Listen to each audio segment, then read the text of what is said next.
Deep in the frost-bitten hills of Vermont, tucked away from civilization, there stood a chapel long forgotten by time. Locals called it St. Mary's of the Hollow, a place left to rot decades ago after a string of disturbing disappearances. No one dared go near it. No one, except 3 college students looking for trouble. It was winter break. A group of undergrads from Boston had come to the countryside for a skiing retreat. Among them were Ethan, the leader of the pack, Ryan, the funny one, and Ben, quiet but deeply intuitive. Bored of curfews, meal schedules, and awkward small talk, the 3 slipped out of their lodge one night, searching for something, anything, to break the monotony.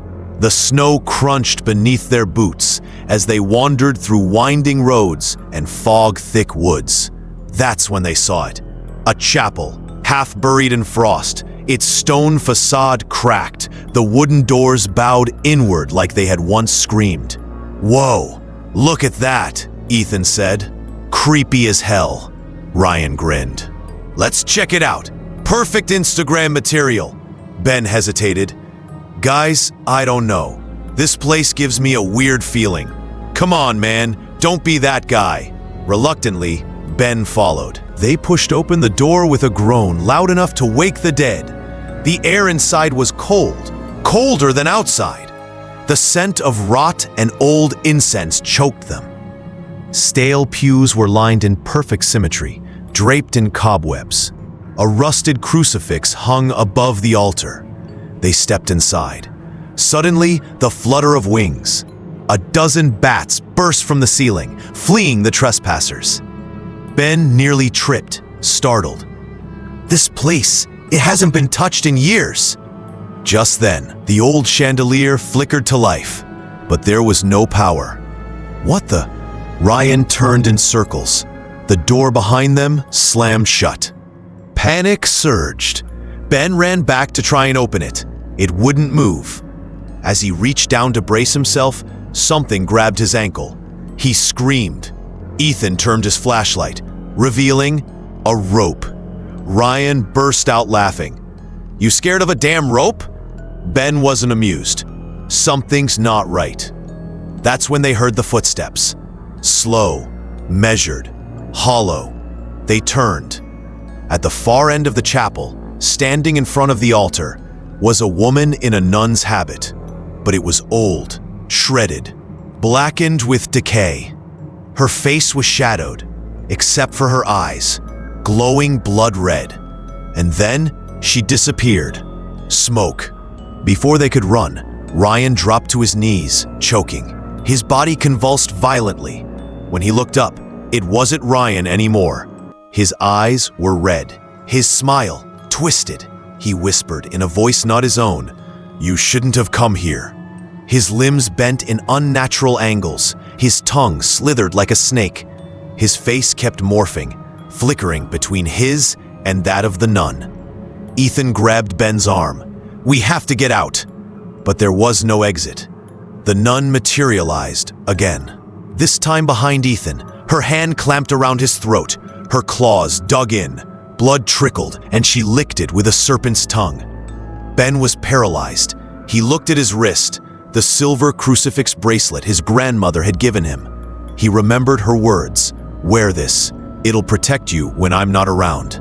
With a trembling hand, Ben gripped the crucifix, held it high, and shouted, "God help us." The nun recoiled, screeching like torn metal. Her form flickered again. Ben lunged toward Ryan, who was still writhing. He pressed the crucifix against his forehead. A blast of black smoke erupted from Ryan's body. The spirit, now freed, hovered near the altar. Just then, the front doors burst open. A tall priest entered, Father Thomas, with 2 young nuns by his side, holy water in one hand, rosary in the other. He began chanting in Latin. The spirit screamed. It clung to the crucifix above the altar, resisting, fighting. "Sancta Maria, ora pro nobis." Father Thomas's voice grew louder. The nuns dragged Ethan and Ryan to safety, as Ben backed away, still holding his grandmother's crucifix. Finally, with a shriek that echoed across the hills, the spirit was pulled into the crucifix on the altar. The chapel filled with golden light. Then, silence. Later that night, in a small church infirmary nearby, Father Thomas sat with Ben. That nun, he explained, was Sister Agnes, falsely accused of witchcraft and excommunicated, left to die alone in this chapel. Her soul found no rest.